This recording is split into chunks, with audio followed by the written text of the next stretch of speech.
नमस्कार, स्वागत है आप सभी का न्यूज 18 राजस्थान पर। मैं हूं आपके साथ हेमंत कुमार। 20 मिनट 20 खबरों में अगले 20 मिनट में हम आपको 20 अहम खबरों से रूबरू करवाने वाले हैं। तो चलिए शुरू करते हैं 20 मिनट में 20 खबरों का सिलसिला। पेशा शिक्षक का और हरकत शैतान वाली। जोधपुर से हैवानियत का एक वीडियो सामने आया है जिसमें एक शख्स अपनी पत्नी और बेटी की बेरहमी से पिटाई कर रहा है। इतना ही नहीं, पिटाई के बाद अपनी पत्नी को निर्वस्त्र कर बाहर छोड़ दिया। पत्नी रोती रही और वो बेशर्म सभी हदें पार कर घर में खाना खाता रहा। सबसे बड़ी बात यह है कि शख्स कोई आम आदमी नहीं बल्कि पेशे से एक प्राइवेट स्कूल का टीचर है। अब जरा सोचिए कि ऐसे टीचर बच्चों को क्या सिखाएंगे। ये मामला फलोदी कस्बे का है। इस हैवान का वीडियो वायरल होने के बाद पुलिस ने इसे गिरफ्तार कर लिया है। आरोपी का नाम कैलाश सुथार है और ये प्राइवेट स्कूल में शिक्षक है। वीडियो में साफ दिख रहा है कि कैलाश ने अपनी पत्नी के साथ बेरहमी से मारपीट की। बीच बचाव करने आई बेटी को भी नहीं छोड़ा। इसके बाद उसने पत्नी के कपड़े फाड़ दिए और इसे धूप में बैठा दिया। अर्धनग्न हालत में पत्नी धूप में बैठी चीख चीख कर रोती रही, जबकि कैलाश मकान के अंदर बैठकर भोजन करता रहा।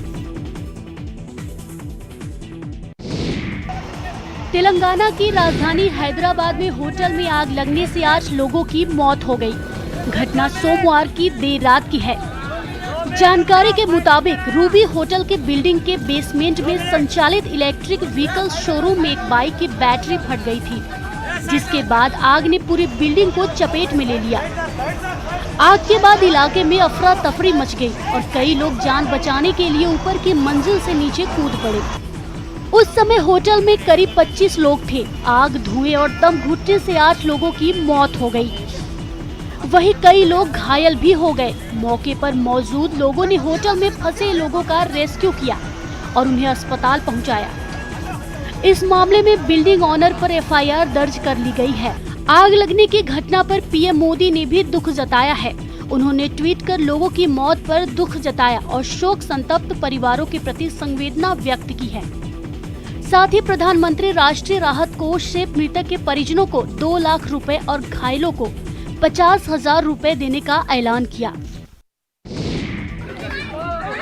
तमाम कोशिशों के बावजूद बच्चा चोरी की अफवाह तेजी से फैलती जा रही है और इसके शिकार बेकसूर हो रहे हैं। यूपी के औरैया जिले में एक और वाकया सामने आया है, जहां बच्चा चोरी के शक में लोगों ने एक साधु की बेरहमी से पिटाई कर डाली। पिटाई का वीडियो सामने आने के बाद पुलिस हरकत में आई और केस दर्ज किया है।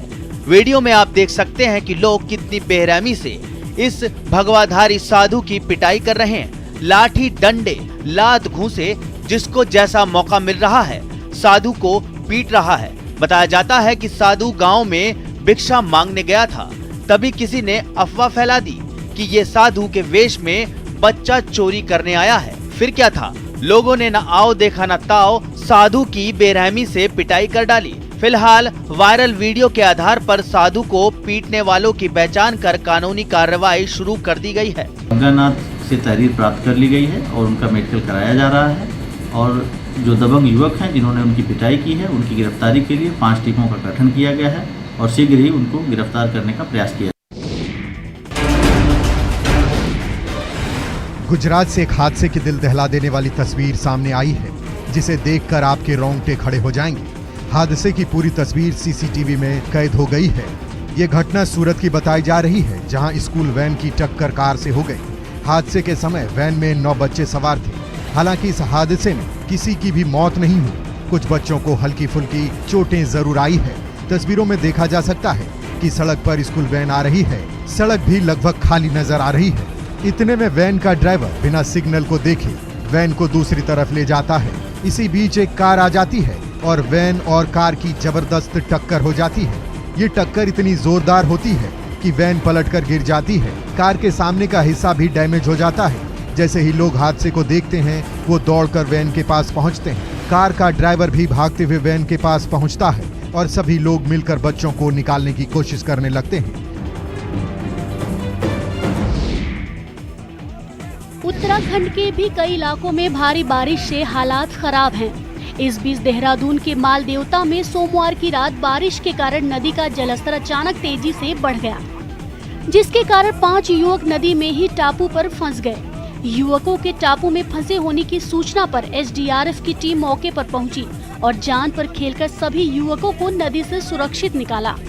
बताया जाता है कि देर रात सिटी कंट्रोल रूम ने 5 युवकों के नदी में फंसे होने की खबर एसडीआरएफ को दी थी, जिसके बाद एसडीआरएफ ने रेस्क्यू अभियान शुरू किया और रस्सी के सहारे एक एक कर सभी युवकों को सुरक्षित निकाल लिया गया। जानकारी के मुताबिक देहरादून के रायपुर थाना इलाके के रहने वाले 5 युवक पिकनिक मनाने के लिए माल देवता नदी के पास गए थे। इस दौरान वे नदी में भी चले गए, लेकिन अचानक नदी का जलस्तर बढ़ गया और वे वहीं फंस गए।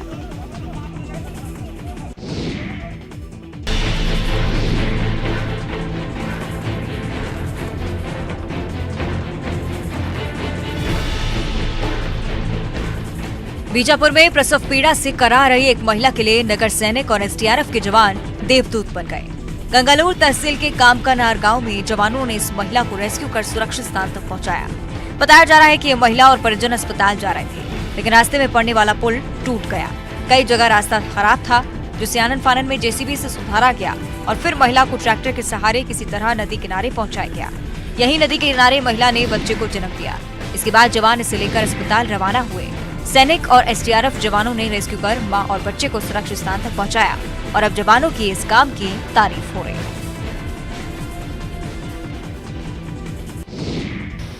देश के कई राज्यों में भारी बारिश के कारण जनजीवन अस्त व्यस्त नजर आ रहा है।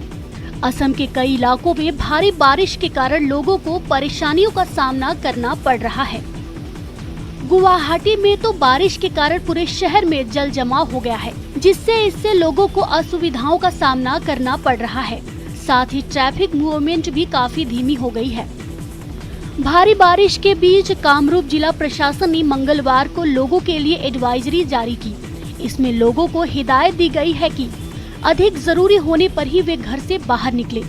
यदि आपका घर जल जमाव या भूस्खलन के रिस्क जोन में आता है तो सुरक्षित जगह पर शिफ्ट हो जाएं। मौसम विभाग की ओर से जारी पूर्वानुमान में बताया गया है कि आने वाले दिनों में भी असम के कई इलाकों में भारी बारिश होगी। इसको लेकर मौसम विभाग ने रेड अलर्ट जारी किया है। महानगर कोलकाता सहित राज्य भर में चल रहे खराब मौसम ने पूरे शहर में चक्का जाम करके रख दिया है। पिछले 24 घंटों में भारी बारिश के कारण शहर भर के कई इलाकों में पानी जमा हुआ है। पहले से जमे पानी ने फिर जलस्तर बढ़ा दिया है। कोलकाता के काकुड़गाछी, मानिकतल्ला, हाथी बगान, बागुयाटी, कॉलेज स्ट्रीट सहित कई इलाकों में पानी जमा रहा। लगातार बारिश के कारण लोगों को परेशानी हो रही है। इसके साथ साथ ही कई इलाकों में तो गाड़ियां भी डूबी हुई दिखी।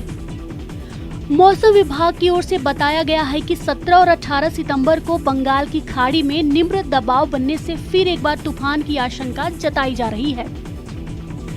पहले से ही भारी बारिश से बेहाल शहर में आने वाले तूफान और भी परेशान कर सकता है। हालांकि विभाग ने अभी तक बारिश थमने के बारे में कुछ भी नहीं बताया है। महानगर के तपसिया, बेलिया घाटा, टेंगरा सहित कई निचले इलाके में लोग पानी से परेशान नजर आए हैं। निचले इलाकों में पानी भरने से जनजीवन अस्त व्यस्त हो गया है।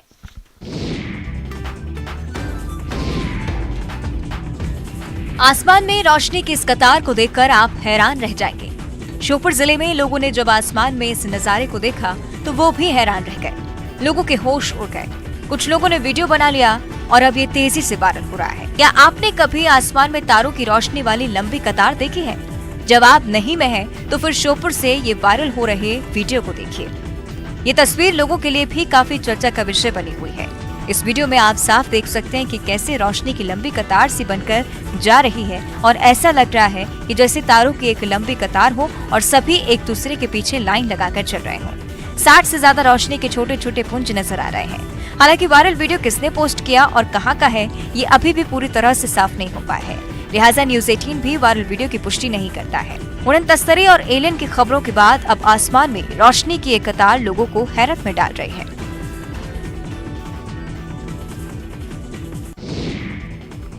प्रदेशवासियों को जल्द ही राइट टू हेल्थ का अधिकार मिलने वाला है। दरअसल राज्य सरकार जल्दी ही विधानसभा में राइट टू हेल्थ बिल पेश करेगी। स्वास्थ्य विभाग की ओर से तैयार ड्राफ्ट का फिलहाल विधि विभाग परीक्षण कर रहा है। उम्मीद है कि कुछ बदलावों के साथ राज्य सरकार इसी सत्र में विधानसभा में बिल पेश कर सकती है। स्वास्थ्य विभाग ने मार्च के महीने में बिल का ड्राफ्ट जारी कर आपत्तियां और सुझाव मांगे थे। ड्राफ्ट में लोगों को स्वास्थ्य का अधिकार देने के साथ ही कर्तव्यों को भी रेखांकित किया गया था। इसके अलावा स्वास्थ्य प्रदाता के भी अधिकार और कर्तव्य निर्धारित किए गए थे। इस बिल के अनुसार प्रदेश के सभी लोगों को स्वस्थ रहने संबंधी सभी जानकारी प्राप्त करने का अधिकार होगा। सभी अस्पतालों में निशुल्क परामर्श, दवाइयाँ, जांच, आपातकालीन वाहन सुविधा, आपातकालीन चिकित्सा सुविधा प्राप्त करने का अधिकार होगा। हमारे उन सभी को हमने जो समावेश किया है।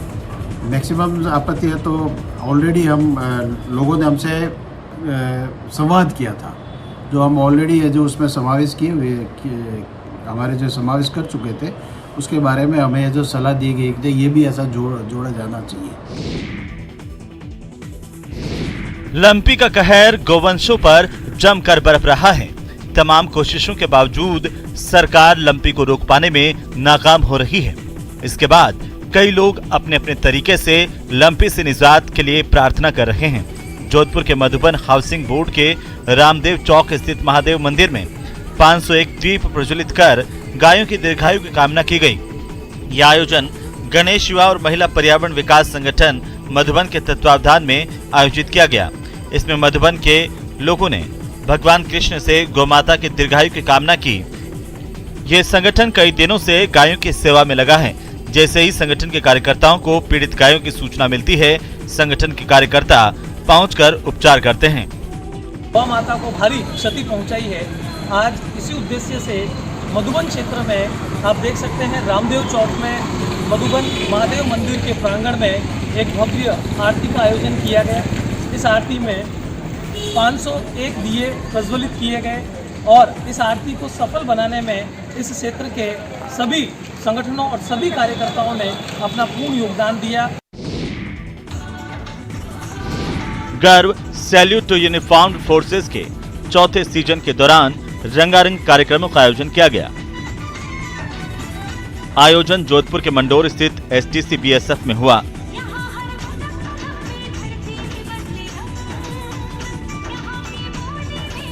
कार्यक्रम में Rajasthan police, BSF, CRPF, Bharat Tibet सीमा पुलिस, भारतीय नौसेना और समस्त पुलिस बलों के जवानों के सम्मान में भव्य सलामी और सांस्कृतिक कार्यक्रम संपन्न हुए।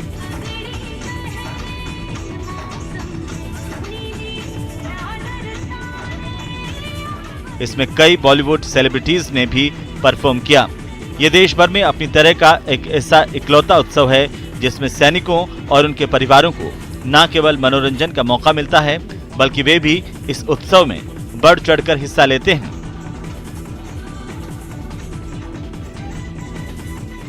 इस कार्यक्रम में TV actress Ankita Sharma, singer Hargun Kaur और विक्रमजीत सिंह, गीतकार कौशल किशोर और world famous sand artist Nitish Bharati ने खास तौर पर हिस्सा लिया।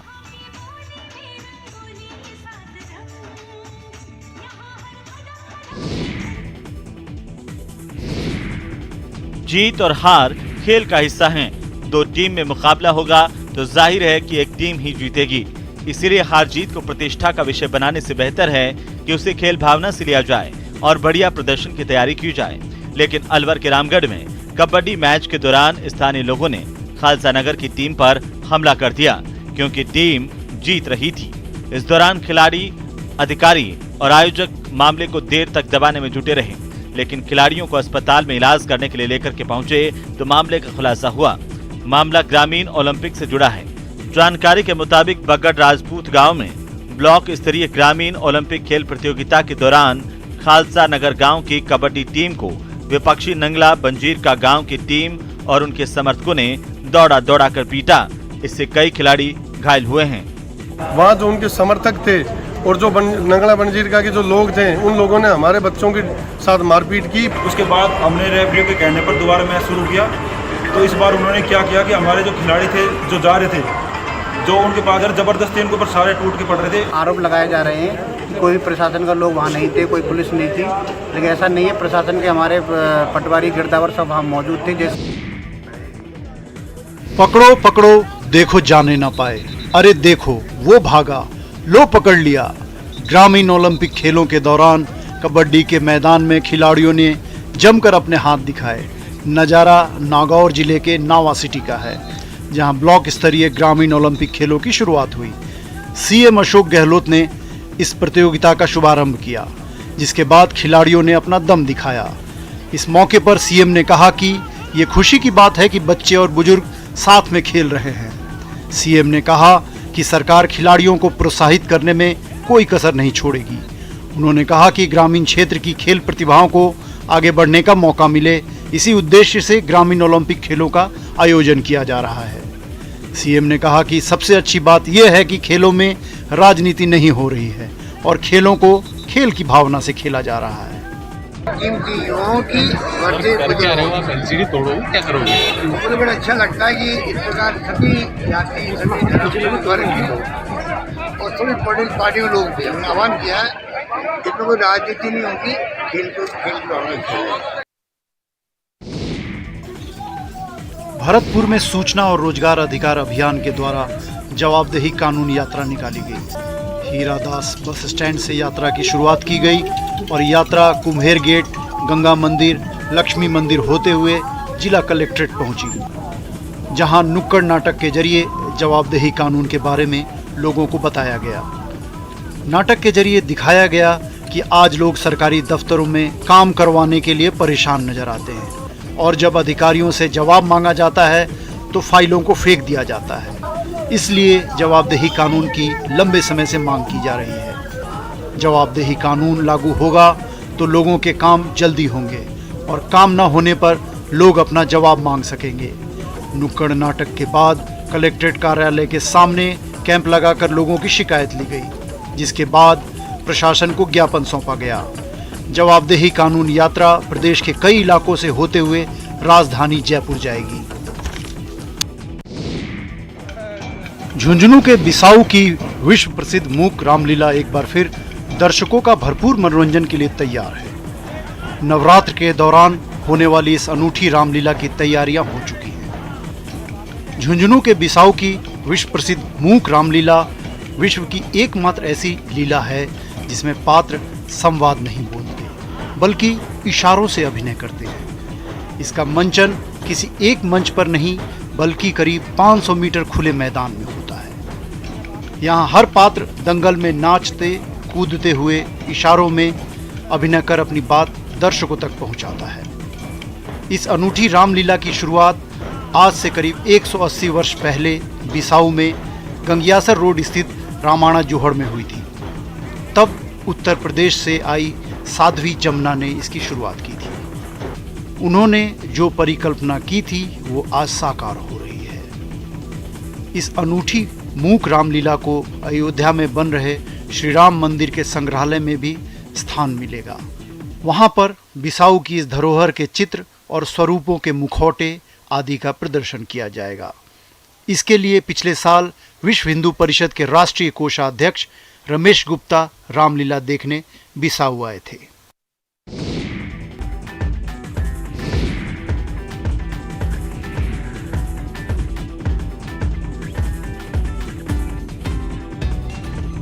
तितलियों को देखकर हर कोई मोहित हो जाता है, मन प्रसन्नता से भर जाता है। गौरला पेंड्रा मरवाही जिले में इको पर्यटन को बढ़ावा देने के उद्देश्य से जिला प्रशासन और वन विभाग ने 2 दिवसीय बटरफ्लाई सर्वे का आयोजन किया। यहां आयोजित इस कार्यक्रम में स्थानीय स्टूडेंट्स के अलावा देश भर से प्रकृति प्रेमी मौजूद रहे। कार्यक्रम में बाहर से आए पर्यटकों से स्टूडेंट्स रूबरू हुए। साथ ही उन्होंने जैव विविधता संरक्षण और इकोसिस्टम के बारे में विस्तार से चर्चा की। प्रकृतिविदों ने बताया है कि यहाँ तितलियों की ढेरों प्रजातियां मौजूद हैं। यहाँ इतनी तितलियां होती हैं कि वो रिच बायोडाइवर्सिटी वाला क्षेत्र होता है। तितलियों के साथ इन क्षेत्रों में अन्य जीव और अलग अलग किस्म की जड़ी बूटियां भी पाई जाती हैं। बच्चों के साथ पर्यटकों ने कबीर चबूतरा, नर्मदा उद्गम, सोनमूड़ा, माई की बगिया, दुर्गा धारा और माई के मंडप आदि स्थानों पर भ्रमण किया और प्रकृति संरक्षण को बढ़ावा देने की बात कही।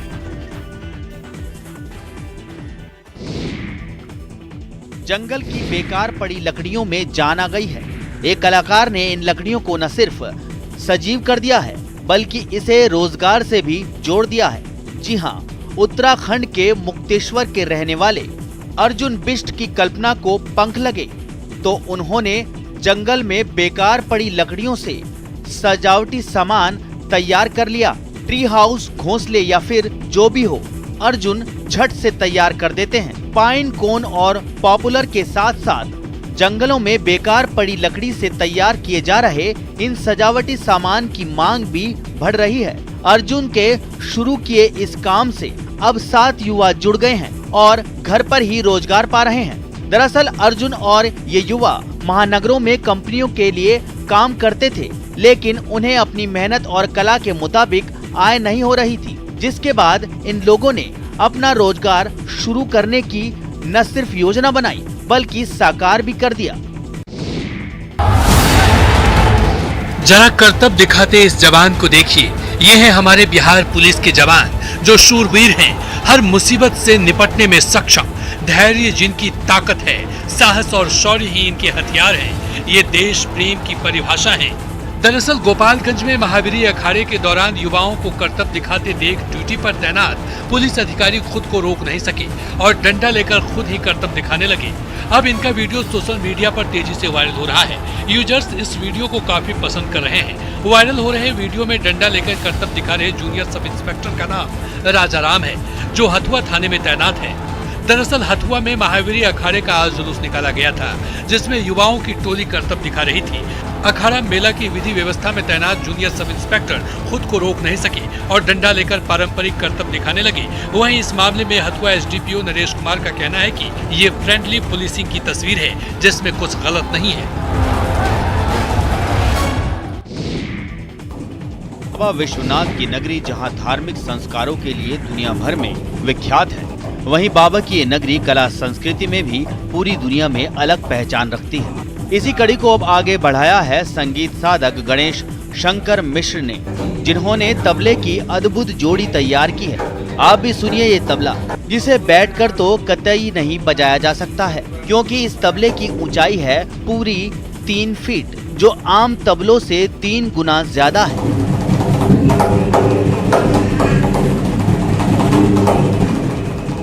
इसे तैयार करने वाले संगीत साधक गणेश शंकर ने दावा किया है कि ये तबला दुनिया का सबसे बड़ा तबला है। Guinness book of world record में इसको ये खिताब मिले। इसके लिए वो अब आवेदन भी करेंगे। इस तबले की जोड़ी का वजन करीब 30 किलो है। उन्होंने बताया कि इसे तैयार कराने में 5 साल से ज्यादा का वक्त लगा है।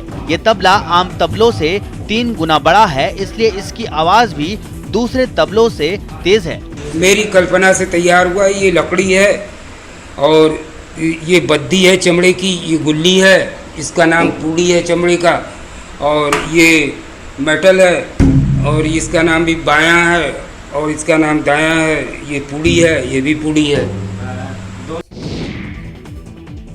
फिलहाल 20 मिनट 20 खबर में इतना ही। नमस्कार।